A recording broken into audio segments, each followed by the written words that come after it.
चल आइए, हम लोग पढ़ रहे हैं भारतीय स्वतंत्रता संग्राम। क्या पढ़ रहे हैं? भारतीय स्वतंत्रता संग्राम, खाली स्वतंत्रता संग्राम नहीं। कौन सा स्वतंत्रता संग्राम? हाँ, भारतीय स्वतंत्रता संग्राम। आपको बताया था कि भारतीय स्वतंत्रता संग्राम के कितने चरण? 3 चरण। ठीक है, इसमें से पहले चरण की हम लोग बात करेंगे। ठीक है, इसमें से पहले चरण की बात हम लोग अभी करने वाले हैं। ठीक, जैसे देखिए, भारतीय स्वतंत्रता संग्राम की हम बात करें तो इसमें इसका जो फर्स्ट स्टेप था, ठीक है, इसका जो फर्स्ट स्टेप था, क्या था वो फर्स्ट स्टेप? तो उसको उदारवादी चरण कहते हैं। क्या कहते हैं? उदारवादी चरण। ठीक, ये उदारवादी चरण जो था, ये 1885 से लेके 1905 तक का जो माना जाता है, ये इसको क्या माना जाता है? उदारवादी चरण माना जाता है। उदारवादी चरण है क्या ये? ठीक, देखिए, इसमें कुछ ऐसे लोग आए थे जिनका मतलब मेंटेलिटी ये था कि अंग्रेज जो है उनकी शासन व्यवस्था अच्छी है। ठीक है, इनका मानना था कि अंग्रेज जो है वो शासन व्यवस्था उनकी अच्छी है। ठीक है, बस थोड़ा सा वो ध्यान नहीं दे रहे हैं। ठीक है, तो इन लोगों का मानना था कि थोड़ा सा अगर कोशिश किया जाए तो अच्छा व्यवस्था भारत में भी हो सकता है। वो चाहते थे कि भारत में अंग्रेजों का ही शासन रहे, लेकिन स्थानीय स्वशासन जो है वो हमें मिल जाए। ठीक है, मतलब कि पूर्ण रूप से आप कह लीजिए कि इनडायरेक्टली सरकार किसका रहे? अंग्रेजों का ही रहे, लेकिन भारतीयों को थोड़े बहुत अधिकार मिले। ठीक है, स्वशासन जिसको कहते हैं कि देश के भीतर शासन होनी चाहिए। ठीक है, जैसे ऑस्ट्रेलिया और कनाडा की व्यवस्था थी। यहां पर क्या था कि यहां भी, ठीक है, ये अंग्रेजों के ही गुलाम थे, लेकिन यहां पर क्या था कि अंग्रेज पूरी ओवरऑल व्यवस्था देखते थे, और ऑस्ट्रेलिया में जो वहां के लोग होते थे उनके द्वारा एक सरकार चुन लिया जाता था। मतलब वहां सरकार होते थे लोगों के द्वारा चुने हुए, और क्या होता था? ठीक है, अंग्रेज जो है वो ओवरऑल सबका मतलब देखरेख करते थे। जैसे मान लीजिए कि भारत की बात करें तो भारत का जैसे प्रधानमंत्री होता है, तो प्रधानमंत्री कोई अंग्रेज हो और बाकी मुख्यमंत्री वगैरह बना दिए जाए कुछ लोगों को। क्या? तो ऐसी व्यवस्था जो है ये इस उदारवादी चरण में देखने को मिला था कि यहाँ के लोग जो है ये चाह रहे थे कि शासन व्यवस्था अंग्रेजों की ही रहे, बस कुछ व्यवस्थाएं सुधर जानी चाहिए। ठीक है, पहला क्वेश्चन यही आता है कि उदारवादी चरण में कौन कौन लोग थे। ठीक है, तो सबसे पहले याद रखिएगा इसमें कौन कौन आपको मिलेंगे। तो इसमें आपको मिलेंगे दादा भाई नौरोजी। कौन मिलेंगे? दादा भाई नौरोजी। ठीक है, आपको मिलेंगे कौन? तो आपको मिलेंगे सुरेंद्रनाथ बनर्जी। कौन मिलेंगे? सुरेंद्रनाथ बनर्जी। ठीक, उसके बाद आपको इसी में मिलेंगे कौन? तो इसमें आपको मिलेंगे फिरोज शाह मेहता। कौन? फिरोज शाह मेहता मिलेंगे। इसी में और अगर हम बात करें तो और कौन मिलेंगे? तो आपको मिलेंगे व्योमेश चंद्र बनर्जी, WC बनर्जी। ठीक है, जिन्होंने पहले अधिवेशन की अध्यक्षता किया था। क्या? तो और भी एक आध दो नेता होंगे जो कौन से माने जाएंगे? तो उदारवादी चरण। तो ये कुछ मुख्य नेता है। इसमें एक और बड़ा ही फेमस नेता है, उनका नाम भी याद रखिएगा, गोपाल कृष्ण गोखले। गोपाल कृष्ण गोखले। ठीक है, इस क्वेश्चन आता है कि निम्नलिखित में से कौन से नेता उदारवादी नेता थे। ठीक है, उदारवादी। ठीक है, उदारवादी नेता। ठीक है, लिबरल नेता। तो याद रखेंगे उदारवादी नेता कौन? दादा भाई नौरोजी, सुरेंद्रनाथ बनर्जी, फिरोज शाह मेहता, उमेश चंद्र बनर्जी, गोपाल कृष्ण गोखले। ठीक है, तो अगर पूछे कि निम्नलिखित में से कौन सा उदारवादी नेता है तो बता ही दीजिएगा, क्या कोई दिक्कत नहीं। लेकिन हमें यह बताइए कि हम जान गए कि इतना लोग उदारवादी नेता है, लेकिन उदारवाद होता क्या है? जो शांत रहता हो।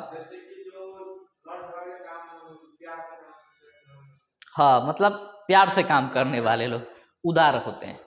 ठीक है, उदारवादी कॉन्सेप्ट कहने का ये मतलब है कि जैसे जो लोग थे ये लोग, ठीक है, ये लोग भारतीयों की भी बात सुनते थे और अंग्रेजों का भी बात सुनते थे।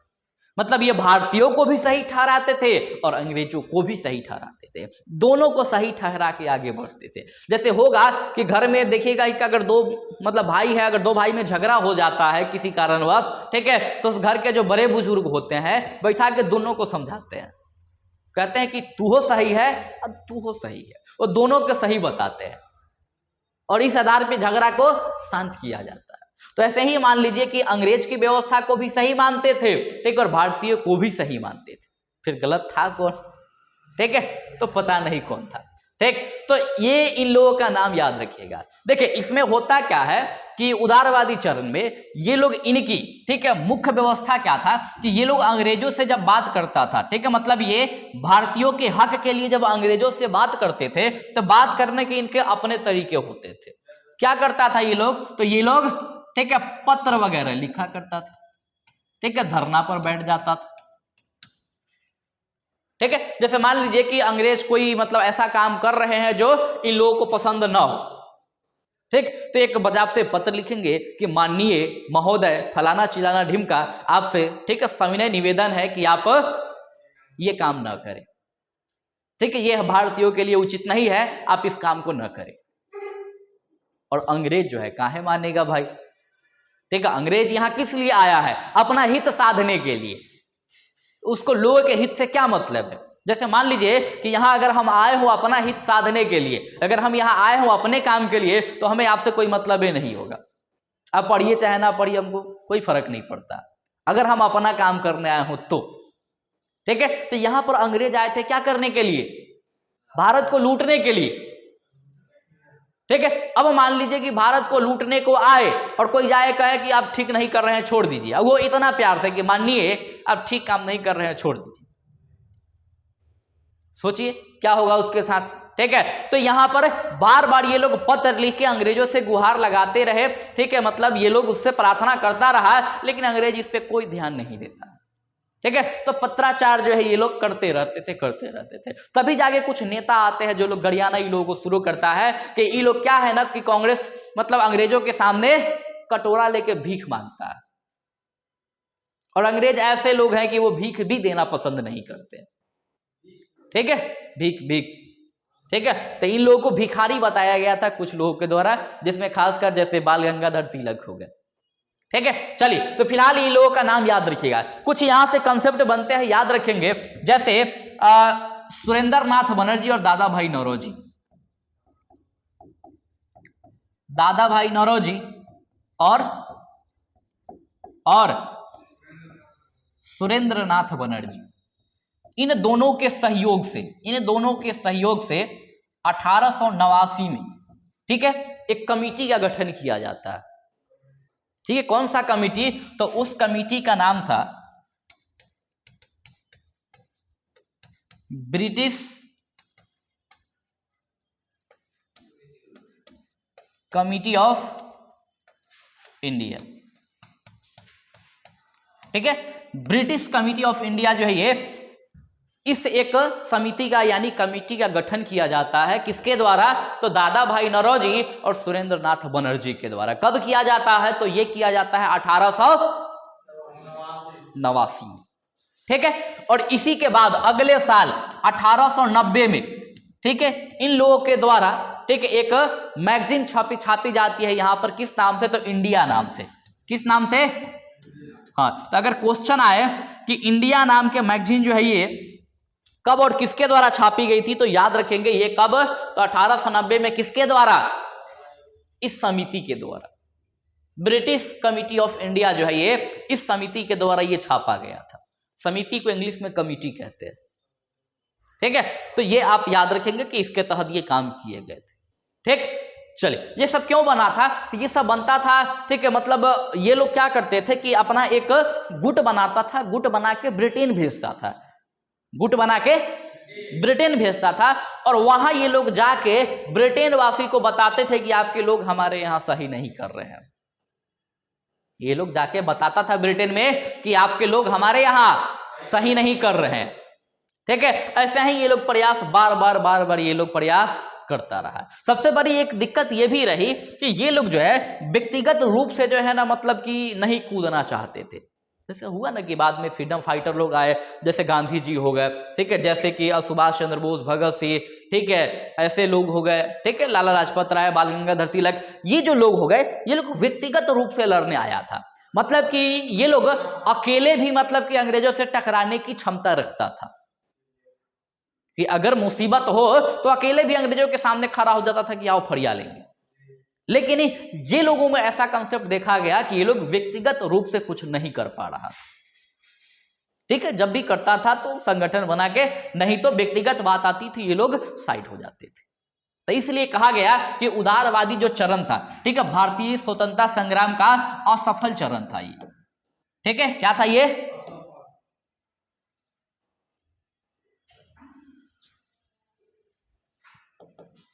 असफल चरण था ये, ठीक है। मतलब ये यहाँ जो उद्देश्य रखा गया था कि हमें ये चाहिए वो चाहिए, सफल ही नहीं हुआ, ठीक है। बाकी इसमें उद्देश्य भी आजादी की नहीं रखी गई थी, बस शासन व्यवस्था को सुधारने का उद्देश्य रखा गया था। इसमें कहा जाता है कि एकमात्र व्यक्ति थे गोपाल कृष्ण गोखले, जिनके अंदर कैपेसिटी थी किस चीज की, अकेले टकराने की। तो व्यक्तिगत क्षमता जो है वो इनके अंदर बढ़िया था। किसी भी आपत्ति आने पर, ठीक है, ये सारे के सारे लोग साइड हो जाते थे, ठीक है। गोपाल कृष्ण गोखले के साथ ऐसा नहीं था। हाँ, हालांकि ऐसा भी नहीं कि सारे आपत्ति आने पे ये लोग साइड हो जाते होंगे, नहीं, लेकिन ऐसा देखा जाता था कि कोई बहुत बड़ी आपत्ति होती थी तो ये लोग अपना जो है वो पक्ष साइड कर लेता था यहां से, ठीक है। तो आप यहां से याद रखिएगा इसके बारे में, ठीक। तो गोपाल कृष्ण गोखले इस सभी लोगों में से थोड़े से अच्छे व्यक्ति माने जाते हैं, ठीक है, उदारवादियों में, ठीक। एक कंसेप्ट आपको यहां से क्या याद रखना है, तो एक कंसेप्ट आप याद रखेंगे दादा भाई नौरोजी से, दादा भाई नौरोजी, इनके द्वारा जो है पहली बार राष्ट्रीय आय की गणना की गई थी, ठीक है। हाँ, क्वेश्चन आता है कि पहली बार राष्ट्रीय आय की गणना किसने किया था, पहली राष्ट्रीय आय की गणना किसके द्वारा, तो याद रखेंगे गणना किसके द्वारा किया गया, तो दादा भाई नौरोजी के द्वारा। और इस समय बताया गया था, ठीक है, कि एक व्यक्ति की, ठीक है, एक व्यक्ति का जो इनकम होगा 20 रुपया प्रति व्यक्ति, मतलब एक व्यक्ति का यही इनकम था उस समय पर सालाना, जी, ठीक है, वो अलग व्यवस्था थी ये, ठीक है, ये आज की भारत नहीं है, ठीक है। हम लोग 1800 में चल रहे हैं, समझे, 1800 में चल रहे हैं हम, उस दौर में चल रहे हैं जिस समय 4 आना पैसा में 5 किलो आटा, 5 किलो दाल और 5 किलो मतलब आलू भी हो जाता था। हम उस दौर में चल रहे हैं, समझे। हम किस दौर में, चलिए, तो याद रखेगा कि पहली बार, ठीक है, ये राष्ट्रीय आय की गणना किसके द्वारा किया गया, दादा भाई नौरोजी के द्वारा। एक और क्वेश्चन दादा भाई नौरोजी से बनेगा कि इन्होंने धन निष्कासन का सिद्धांत दिया था। कौन सा सिद्धांत, धन निष्कासन का सिद्धांत, धन निष्कासन का सिद्धांत किसने दिया था, ठीक है। तो याद रखेंगे दादा भाई नौरोजी ने यह धन निष्कासन का सिद्धांत दिया था, ठीक है। इसको ड्रेन ऑफ वेल्थ कहते हैं, इसको इंग्लिश में ड्रेन ऑफ वेल्थ कहते हैं, ठीक है। तो ड्रेन ऑफ वेल्थ जो है ये दादा भाई नौरोजी के द्वारा, मतलब इन्होंने बताया था कि अंग्रेज किस प्रकार से भारत को एक एक रुपया करके लूट रहा है, ठीक है। इन लोगों ने बताया था कि अंग्रेज जो है ऐसा कर रहे हैं कि भारत से पैसा सारा उठा लेते हैं, लेकर अपने यहाँ रखाते हैं, ठीक है। एक सिद्धांत आया था स्पॉन्ज वाला, स्पॉन्ज जानते हैं, मिठाई जो होता है उस वाला, मिठाई को स्पॉन्ज क्या कीजिए कि उसमें का सारा रस निकाल दीजिए और फिर से उसको रस में डाल दीजिए और उठा लीजिए, फिर उतना ही रस को कैप्चर कर लेगा, फिर उसको ले जाके आप दूसरे जगह फिर गाड़ दीजिए, फिर उसमें रख दीजिए। ऐसे करते करते आप सिर्फ उस एक स्पॉन्ज से पूरा का पूरा गमला का रस खाली कर सकते हैं। वैसा ही सिद्धांत इन लोगों ने दिया था कि अंग्रेज यही कर रहा है, आता है ये लोग भारत का जितना भी उस समय होता है सबको ये लोग चूस लेता है और ले जाके अपने यहाँ रख लेता है, ठीक। इसी को धन निष्कासन का सिद्धांत कहा गया, जो किसके द्वारा दिया गया था, तो दादा भाई नौरोजी के द्वारा, ठीक है। एक किताब भी थी इनकी,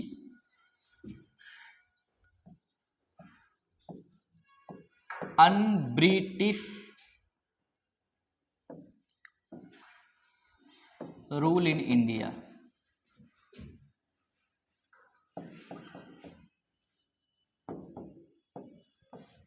ठीक है, poverty and un-British rule in India. ठीक है, पॉवर्टी गरीबी, poverty and un-British rule in India जो है ये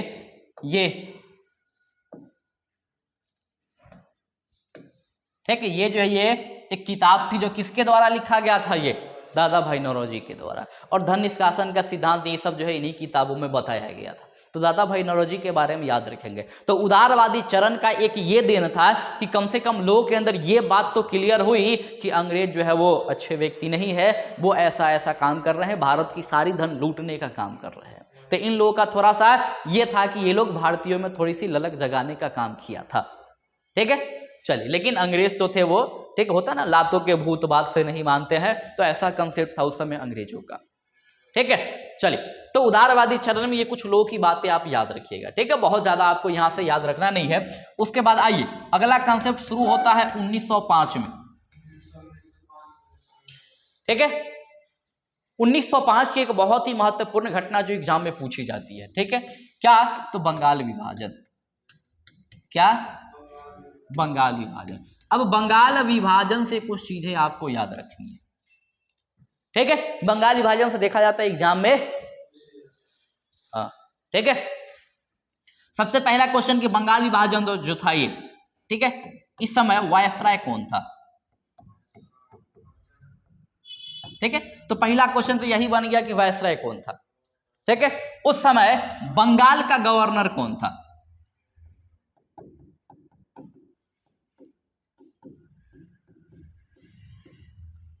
ठीक है, बंगाल गवर्नर कहने का मतलब है कि प्रत्येक स्टेट में भी एक गवर्नर होती थी, प्रत्येक स्टेट में भी एक गवर्नर होता था। ठीक, तो उस समय उस बंगाल की व्यवस्था को कौन संभाल रहा था उसकी बात करेंगे, तो ये आपको याद रखने हैं।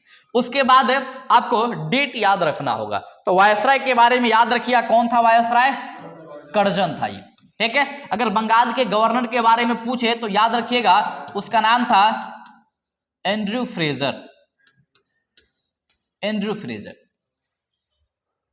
ठीक है, उसके बाद अगर डेट पूछे कि बंगाल विभाजन कब लाया गया, कब लागू हुआ, तो पहली बार इन लोगों को दिमाग में ख्याल जो आया था 1903 में ही आया था, जब दिल्ली दरबार लगी थी 1903 में। ठीक है, तो उसी समय इन लोगों के दिमाग में ख्याल आया था कि क्या होना चाहिए, ठीक है, बंगाल का विभाजन होना चाहिए। लेकिन इन लोगों ने घोषणा के रूप में उसको पारित कब किया था, तो याद रखेंगे 19 जुलाई, कहीं कहीं 20 जुलाई रहता है ये, कुछ किताब में 20 जुलाई, कुछ किताब में 19 जुलाई, तो दोनों डेट याद रखिएगा। ठीक है, 19 जुलाई 1905 को, ठीक है, क्या किया गया, तो बंगाल विभाजन की घोषणा की जाती है। ठीक है, बंगाल विभाजन की, तो क्वेश्चन आया कि बंगाल विभाजन की घोषणा कब की गई, तो 19 जुलाई 1905 को। ठीक है, 5 को।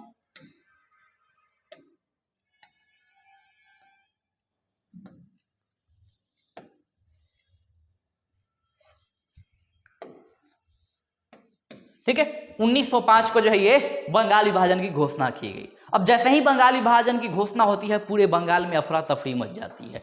कंडीशन क्या था कि देखिए,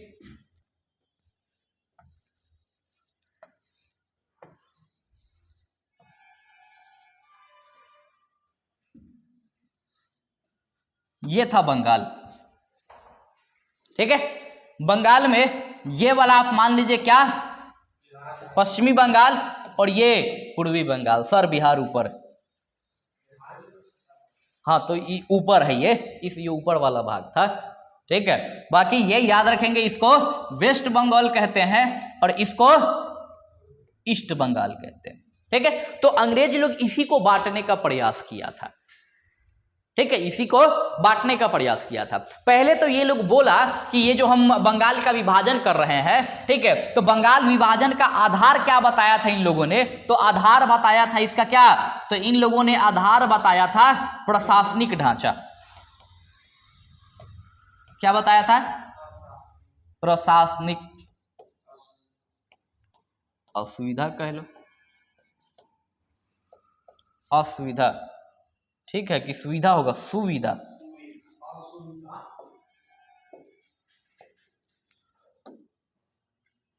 असुविधा, असुविधा, ठीक है, ठीक है। तो ये लोग बताता था कि बंगाल बहुत बड़ा क्षेत्र है, और सच में बहुत बड़ा क्षेत्र था भी, ठीक है। लगभग 5 से 8 8.5 करोड़ की जनसंख्या थी बंगाल में उस समय पर, ठीक है, 8 करोड़ की जनसंख्या थी, इतनी बड़ी बंगाल की जनसंख्या थी उस समय पर, ठीक है। तो ऐसा कहा जाता है कि अंग्रेज लोग बोलते हैं कि बंगाल का जो है ये, इसका प्रशासन हम नहीं संभाल पा रहे हैं, यहाँ का एडमिनिस्ट्रेशन जो होता है वो हमसे नहीं हो रहा है, इसलिए हम चाह रहे कि इसको बांट के छोटा कर दे ताकि हम यहाँ पर ठीक से प्रशासन चला पाए। तो इन लोगों ने आधार बताया कि बंगाल विभाजन क्यों किया जा रहा है, प्रशासनिक असुविधा के लिए, जबकि वास्तविकता यह था कि इनका आधार प्रशासनिक असुविधा नहीं बल्कि क्या था, हाँ, सांप्रदायिक विभाजन था। क्या था? सांप्रदायिक विभाजन, ठीक है, हिंदू मुस्लिम एकता को भंग करना, ठीक है, हिंदू मुस्लिम एकता को भंग करने वाला ये कंसेप्ट था, ठीक है। अब इसके तहत इन लोगों ने घोषणा कर दिया 19 जुलाई 1905 को क्या किया जाएगा, बंगाल का विभाजन किया जाएगा। अब इसके घोषणा के बाद पूरे बंगाल में अफरा तफरी मच जाती है, और अफरा तफरी मचने के कारण यह होता है कि मतलब कांग्रेस के लोगों के द्वारा एक बैठक बुलाई गई 1905 में ही, ठीक है, कांग्रेस के लोगों के द्वारा एक बैठक बुलाई गई, कब? 1905 में। कहां बुलाया गया बैठक? तो याद रखिएगा, कांग्रेस के लोगों के द्वारा जो बैठक बुलाया जाता है, ठीक है, 7 अगस्त 1905 को यह बैठक कहां बुलाई गई? तो यह बैठक याद रखेंगे, यह बुलाई गई थी कहां? फ्रांस में, बंबई के नहीं, बंबई नहीं, कलकत्ता के टाउन हॉल में, ठीक है, मुंबई नहीं, क्या होगा? कलकत्ता, ठीक है, कलकत्ता के टाउन हॉल में जो है क्या किया गया, तो एक बैठक बुलाई गई, कब? 7 अगस्त 1905 को, और इस समय तय किया गया कि हम अंग्रेजों का विरोध करेंगे, अंग्रेजों का विरोध करेंगे, ठीक है। 1905 में कांग्रेस का जो अधिवेशन हुआ था उसकी अध्यक्षता किसके द्वारा किया गया, कुछ याद है? गोपाल कृष्ण गोखले के द्वारा किया गया, ठीक है, हाँ, बनारस में हुआ था, तो वो अलग अधिवेशन है, हम उसकी बात नहीं करें, ये दूसरी मीटिंग है ये, ठीक है। हम आपकी ध्यान यहाँ गोपाल कृष्ण गोखले की तरफ ले जाना चाह रहे हैं कि इस समय वो कांग्रेस के बागडोर संभाले हुए थे, ठीक है। तो याद रखेंगे कि कलकत्ता के टाउन हॉल में 7 अगस्त 1905 को एक बैठक होती है, और इसी बैठक में तय किया जाता है कि बंगाल में क्या किया जाएगा, तो बंगाल में बंग भंग आंदोलन चलेंगे। कौन सा आंदोलन? बंग भंग आंदोलन, ठीक है, मतलब बंगाल विभाजन का जो आंदोलन हो रहा है, मतलब प्रस्ताव आया है, उसको हम लोग भंग कर देंगे हम लोग, ठीक है। दूसरा इसी को कहा जाता है स्वदेशी आंदोलन। क्या कहा जाता है? स्वदेशी आंदोलन, ठीक है। तो याद रखेंगे स्वदेशी आंदोलन की शुरुआत कब होती है? 1905 में। या फिर बंग भंग आंदोलन की शुरुआत कब होती है? 1905 में, ठीक है। और इस समय पर जो मुख्य नेता था, जो लोग सक्रिय था, उस नेता में आप वो 4 लोगों का नाम याद रखिएगा। सुरेंद्र नाथ बनर्जी, ठीक है, वो 4 लोग हैं। 1905 के बाद से बहुत ज्यादा एक्टिव थे। बाकी और भी नेता थे, सुरेंद्रनाथ बनर्जी भी थे, ठीक, आनंद मोहन चारलू भी थे, ठीक, और भी बहुत सारे नेता थे, लेकिन वो 3 व्यक्ति का नाम, 4 व्यक्ति का याद रखिएगा जो बहुत भयंकर रोल प्ले करते हैं यहाँ पर, ठीक है। आ रहे हम वहां भी आ रहे हैं जहां आप जा रहे हैं, ठीक है। जैसे कि बिपिन चंद्रपाल, बाल गंगाधर तिलक, बिपिन चंद्रपाल, बाल गंगाधर तिलक और लाला लाजपत राय, अरविंद घोष। अच्छा रोल था इन लोगों का। उसके बाद आप जहां जा रहे हैं, आइए हम वहां आ रहे हैं। जैसे देखिए, बंग भंग ये जो आंदोलन था, बंगाल विभाजन जो था, ये इसको स्वदेशी आंदोलन ही लिखते हैं, मजा आएगा। स्वदेशी आंदोलन, स्वदेशी आंदोलन, ठीक है। देखिए, इस आंदोलन को अलग अलग जगह पे अलग अलग लोगों के द्वारा फैलाया गया। तो क्वेश्चन आएगा कि सबसे पहले तो ये आंदोलन शुरू कहां से हुआ? बंगाल से शुरू हुआ। तो क्वेश्चन आता है कि बंगाल में इसको किसके द्वारा फैलाया गया। ठीक है, तो याद रखेंगे बंगाल में इसको फैलाने वाले व्यक्ति का नाम था विपिन चंद्र पाल और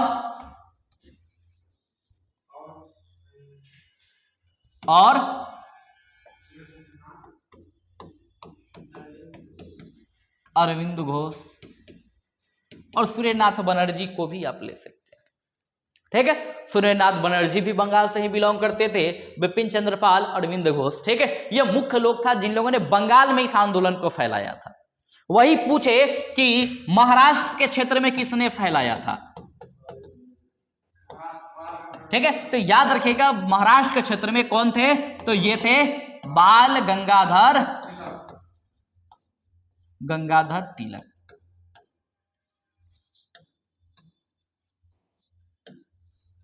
बाल गंगाधर तिलक, ऐसे ही लिखा है तिलक, पहले वाला सही था।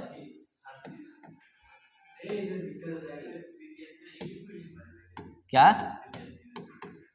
हम कुछ मीडियम नहीं पढ़े हुए, हम खाली पढ़े हुए लिखे नहीं हुए, हम खाली। ठीक है, चलिए, तो कुछ दिक्कत है जो अब बड़ा मुश्किल होता है सुधारना, लेकिन ऑलमोस्ट सुधर जाता है। चलिए, तो महाराष्ट्र में याद रखेंगे कि बाल गंगाधर तिलक जो थे ये महाराष्ट्र की व्यवस्था को संभाल रहे थे। ठीक है, उसके बाद अगर पूछा जाए अगला, याद रखिएगा आप कहां का, तो मद्रास का। मद्रास में कौन थे, कौन कौन थे मद्रास में? एक थे सुब्रमण्यम और एक थे चिदंबरम। ठीक है, चिदंबरम पिल्ले। ठीक है, ये इनका नाम है। ठीक, तो ये सुब्रमण्यम, ठीक है, चिदंबरम पिल्ले, ये सब कहां से बिलोंग करते थे? एक और थे वो आनंद मोहन चार्लू।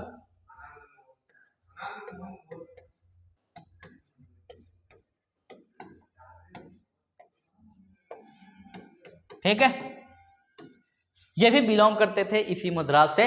तो मद्रास के क्षेत्र में इन लोगों ने आंदोलन को फैलाया। वही अगर पूछा जाए कि यूपी और दिल्ली के क्षेत्र में किसने इस आंदोलन को फैलाया था? जी,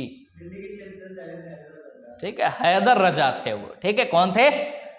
तो दिल्ली और यूपी के क्षेत्र में याद रखिएगा कौन व्यक्ति थे वो? हैदर रजा। और आप जिनकी बात कर रहे हैं लाला लाजपत राय, वो कहां से थे? तो याद रखेंगे वो पंजाब की व्यवस्था को सुधारने का प्रयास किए थे। ठीक है, हाँ, तो बात आए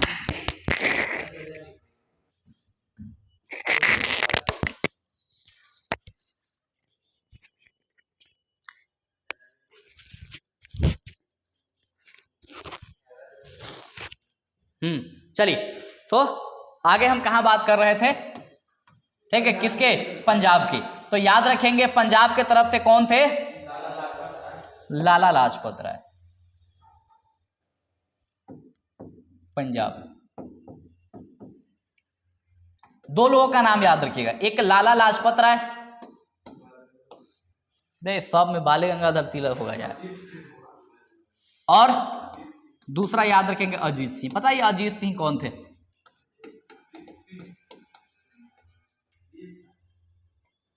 अभी बताएंगे तो आप लोग चौंक जाइएगा, अच्छा ये बात था। ठीक है, भगत सिंह के चाचा थे। ठीक है, भगत सिंह के, शहीद आजम भगत सिंह के चाचा थे कौन? तो ये अजीत सिंह। ठीक, तो अजीत सिंह और लाला लाजपत राय, इन दोनों के द्वारा पंजाब के क्षेत्रों में, इन दोनों के द्वारा कहां? तो पंजाब के क्षेत्र में बंग भंग आंदोलन, स्वदेशी आंदोलन चलाया गया था। तो अगर क्वेश्चन है कि स्वदेशी आंदोलन कहां कहां चलाया गया था, किसके किसके द्वारा, तो ये दो चार लोगों का नाम याद रखिएगा, इन लोगों के द्वारा यहां यहां यहां चलाया गया था। क्लियर? अब आइए फिर से हम लौटते हैं अपने पुराने जगह पे। ठीक है, और जीवन का आनंद लेते चलते हैं। तो 1905 में यह आंदोलन आया, मतलब प्रस्ताव रखा गया। ठीक है, कि क्या करना है? बंगाल का विभाजन कर देना है। ठीक, कब रखा गया? तो 19 जुलाई 1905 को। 7 अगस्त 1905 के कलकत्ता के टाउन हॉल में बैठक होती है कि हमें आंदोलन करनी है, स्वदेशी आंदोलन। स्वदेशी आंदोलन का तात्पर्य क्या था? तो विदेशी सामानों का बहिष्कार, यह कहा जाता था कि जो भी विदेश से सामान बन के आ रहे हैं वो हम यूज नहीं करने वाले। ठीक है, तो यहां पर कह सकते हैं आपकी बहिष्कार की नीति अपनाई गई, बहिष्कार की नीति अपनाई गई। ठीक है, अंग्रेजों के सामानों का बहिष्कार कीजिए। ठीक है, अब आइए उसके बाद क्वेश्चन आता है कि बंगाल विभाजन हुआ कब। ठीक है, डेट लागू कब हुआ। यह तो प्रस्ताव आया 1905 में, इसके विरोध में लोग बैठक किया 7 अगस्त को, लेकिन लागू कब हुआ तो इस प्रस्ताव में बताया गया था कि लागू कब होगा, 16 अक्टूबर 1905 को। तो क्वेश्चन आए कि बंगाल विभाजन को लागू कब किया गया, तो 16 अक्टूबर 160 नहीं है, 16 अक्टूबर है। ठीक है, 160 अक्टूबर मत समझ लीजिएगा। ठीक है, तो ये 1905 में ये काम हुआ था। ठीक, उसके बाद इसी समय 16 अक्टूबर को भारत में कुछ व्यवस्था जो है वो बनाई गई थी, लाई गई थी। कौन कौन सी व्यवस्था थी तो याद रखिएगा, 16 अक्टूबर को ही बंगाल में रक्षाबंधन मनाया गया था। क्या बनाया गया था, रक्षाबंधन मनाया गया था। ठीक है, मतलब ये पूर्वी बंगाल और पश्चिमी बंगाल जो है, ठीक, तो ये रक्षाबंधन जो है भाई बहन वाला नहीं, भाई भाई वाला था। ठीक है, इसमें क्या हुआ था कि पूर्वी बंगाल के लोग पश्चिमी बंगाल के लोगों के हाथ पे राखी बांधते थे, इधर के लोग उधर, मतलब ये लोग राखी बांधने का काम किया था, जिससे मतलब ये लोग ये दर्शाना चाहता था कि हम एक हैं, हम भाई भाई हैं। अंग्रेज की तरह हमें अलग करने का प्रयास करे, हम अलग नहीं होंगे, हम भाई भाई हैं। तो एकता की मिसाल यहां पर कायम की गई थी रक्षाबंधन मनाकर। ठीक है, हुआ क्या था कि यहां पर व्यवस्था ये रही थी कि अंग्रेज लोग जो है ये, ठीक है, जो बांटे हुआ था इसको, तो पूर्वी बंगाल में मुस्लिमों की संख्या ज्यादा थी और पश्चिमी बंगाल में हिंदुओं की संख्या ज्यादा थी। तो इन लोगों ने इस तरीके से उसको बीच से बांटा कि मुस्लिम अलग हो जाए, हिंदू अलग हो जाए। जैसे ही दोनों अलग होगा कि एक दूसरे से वो मनमुटाव शुरू हो जाएगा। ऐसा होता है कि मनमुटाव शुरू हो जाते हैं जब अलग होते हैं, क्योंकि अलग होगा, अंग्रेज आएगा, मुस्लिमों को कुछ बोल के इसको चढ़ा देगा, हिंदू को कुछ बोल के उसको चढ़ा देगा, उसके किसी एक नेता को पकड़ेगा और उसको कुछ पैसा वैसा दे के आंदोलन उधर से करवा देगा, इधर से करवा देगा, और ये आंदोलन चलता रहे। आज भी राजनीति ऐसे ही होती है हमारे यहाँ। ठीक है, वो किसी एक, ठीक है, मतलब कि देखिएगा कि गुंडा मवाली को पकड़ेगा, चोर उचक्का को, और उससे क्या करेगा, दंगा करवा देता है। ठीक है, हजारों लोग मारे जाते हैं उसके। ठीक है, अच्छा, हजारों लोग मारे जाते हैं तो नेताजी आते हैं, चिवड़ा मीठा लेके बांट देते हैं। अब उस चिवड़ा मीठा के चक्कर में लोग उनको वोट देके जिता देता है। ठीक है, जनता को लगता है कि अरे नेताजी हमारे आए थे, चिवड़ा मीठा दिए थे, लेकिन ये नहीं देख रहा है कि चिवड़ा मीठा की नौबत भी उन्हीं का था, उन्हीं के द्वारा यह व्यवस्था लाई गई थी जिसकी वजह से चिवड़ा और मीठा की नौबत पड़ी थी। ठीक है, तो यहां पर ये आप बंगाल विभाजन के बारे में याद रखिएगा, यहां से ऐसे क्वेश्चन पूछे जाते हैं। ठीक है, तो आज के बाद बंगाल विभाजन आपके जीवन से समाप्त। ठीक है, बंगाल विभाजन से क्वेश्चन आए तो नहीं रुकने चाहिए। क्लियर, चले, तो आज हम लोग इसकी 1905 की कुछ व्यवस्था को शुरुआत कर चुके हैं। अब आइए इसके आगे कल हम लोग और भी व्यवस्था जो है वो पढ़ेंगे। एक और कंसेप्ट यहां पर अंतिम रूप से याद रख लीजिए। क्या याद रखिएगा, हाँ, एक छोटा सा कंसेप्ट याद रखिएगा तिलक के बारे में।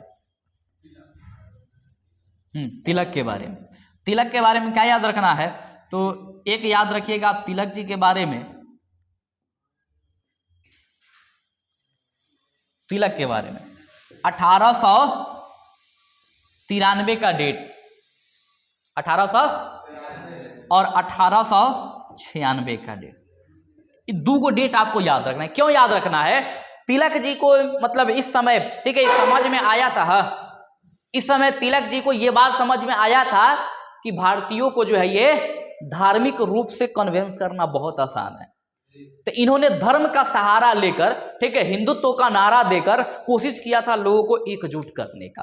ठीक है, तो 1893 में, ठीक है, गणपति महोत्सव लाया गया था। क्या, हाँ, गणपति महोत्सव। आप देखिएगा कि महाराष्ट्र में गणपति पूजा बहुत ही धूमधाम से होती है। ठीक है, गणेश जी की पूजा वहां बहुत धूमधाम से होती है। ठीक है, कहां, महाराष्ट्र में। और 1896 में, ठीक है, इन्होंने दूसरा व्यवस्था क्या लाया था, तो दूसरा व्यवस्था याद रखिएगा कि इन्होंने, ठीक है, क्या, पत्र छह क्या होता है, बट ठीक है। हाँ, शिवाजी को मतलब कि इनको पूजनीय बनाया, ठीक है, मतलब इनका नाम लेके लोगों को वो हाँ उत्साहित करने लगे। एक त्योहार के रूप में शिवाजी को यहां प्रकट किए थे, ठीक है। तो दो त्योहार के रूप में ये लाए थे तिलक जी। कौन? तो ये गणपति महोत्सव और शिवाजी महोत्सव मान लीजिए। ये दो टाइप के महोत्सव इनके द्वारा मनाया गया, जिसमें ज्यादा से ज्यादा लोग जो हुए क्या हुए, इकट्ठा हुए थे। दो और बातें तिलक जी से याद रख लीजिएगा। क्या याद रख लेना है? तो तिलक जी से दो बात और याद रख लीजिएगा। इनके द्वारा दो मैगजीन छापे गए थे, अखबार, छोटका वाला अखबार, अखबार की बिटिया कह लीजिए, ठीक है। एक था मराठा, ठीक, क्या था? मराठा। मराठा के बारे में याद रखिएगा, ये किस भाषा में था? तो मराठा जो था ये अंग्रेजी भाषा में था। मराठा किस भाषा में था? अंग्रेजी भाषा में था, ठीक है। और एक और था अंग्रेजी भाषा में, नहीं अंग्रेजी भाषा तो हो ही गया। एक था मराठी भाषा में,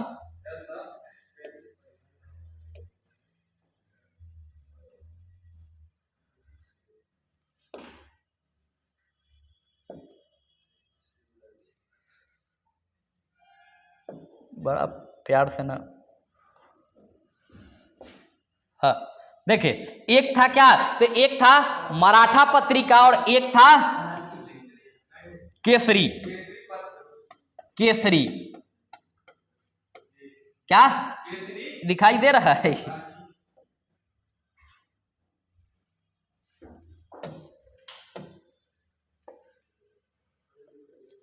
देखिए क्या था?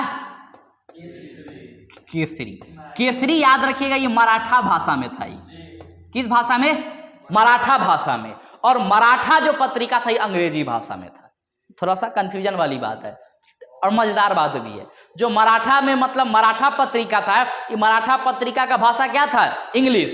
और जो केसरी था इसका भाषा क्या था? मराठा।